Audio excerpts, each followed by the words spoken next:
Hi, this is Mark Wade from Prudential Fox and Roach, CenterCityCondos.com, and in this podcast, I'd like to say, oh no, you didn't. Uh, just a couple of things that I see mistakes being made in real estate transactions that have a tendency to piss everybody off. Okay, so here we go. Oh no, you didn't bring a dog to an open house. What are you new to this planet? I mean, come on.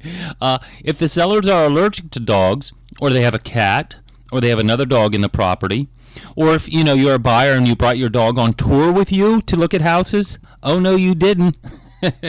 That's not going to go over very well. I mean, how would you like it if you had a house and somebody brings in their 6 Rottweilers to look at your bedrooms and your bathrooms and all that? I mean, come on, people. It's not that far of a stretch, Reality's not too far of a distance from, where we are today. So think about that. Leave your dogs at home. Agents. Oh no, you didn't let your buyer go use the lockbox combination to one of my listings and without you showing up or not going to a home inspection. I mean, come on, that's a bozo no-no. Any real estate agent should know that if their buyer wants to see a house or is at a home inspection or is in a house prior to settlement for any reason that they need to accompany.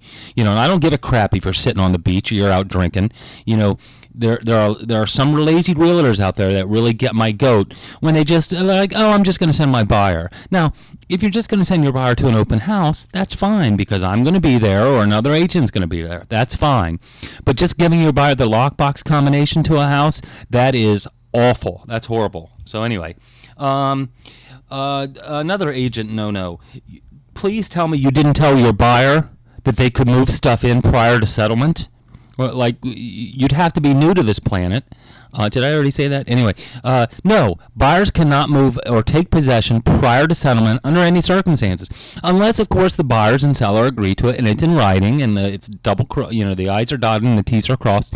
Otherwise, no, buyers may not move stuff in prior to settlement. That's kind of like real estate 101. How does another real estate agent not know that? It's beyond me. Anyway, oh, no, you didn't tell me that that's a deeded parking space when it's not a deeded parking space, when it's truly just an assigned parking spot known as limited common area. Now, a lot of realtors don't know the difference, and if you don't know, then perhaps you should look into it, or know what the ramifications are for a deeded parking spot. Because a lot of buyers will say, agents will tell their buyers, oh yeah, it's a deeded parking spot, and so the buyer's thinking, oh well, then I could separate that from the house and sell it to anyone down the street if I want. I don't have to sell it with my house.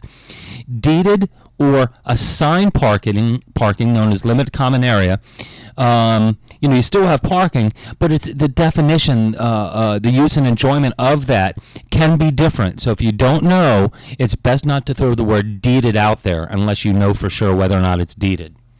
And and finally, this is for everybody. Oh no, you didn't show up 20 minutes late.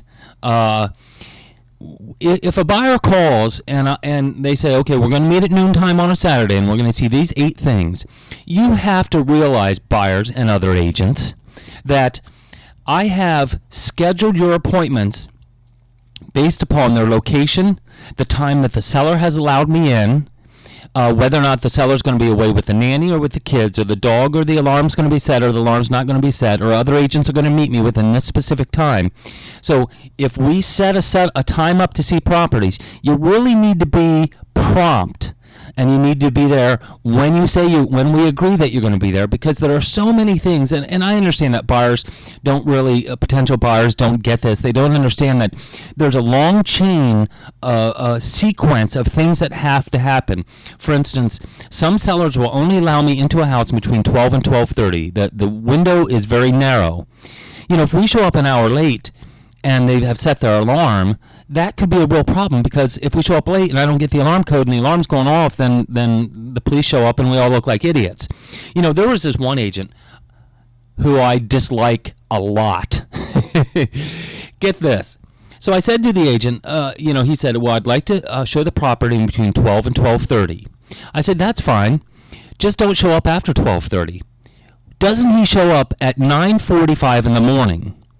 My sellers were furious, and when I called him, I said, "Gee, we set the appointment between 12 and 12:30," and he said, "Well, you said don't be there after 12:30." I said, "What are you stupiid? I mean, come on." it was mind-blowing. Anyway, it's really important that you be prompt and on time for appointments. So anyway, of course, I'm going off here on that one. So anyway, don't bring your dogs. You have to have an agent with you when you're looking at a property, unless it's an open house. You cannot move stuff in prior to settlement. Parking is either deeded or known as limited common area, and you should be aware that there is a difference there. And show up on time. So basically, these are just, I'm just pissing and moaning here. These are my, this podcast is about me pissing and moaning. So anyway, this is Mark Wade, Prudential Fox and Roach, CentrumCityCondos.com. I welcome any questions, comments, or concerns you might have about this. Thank you very much, and have a good day.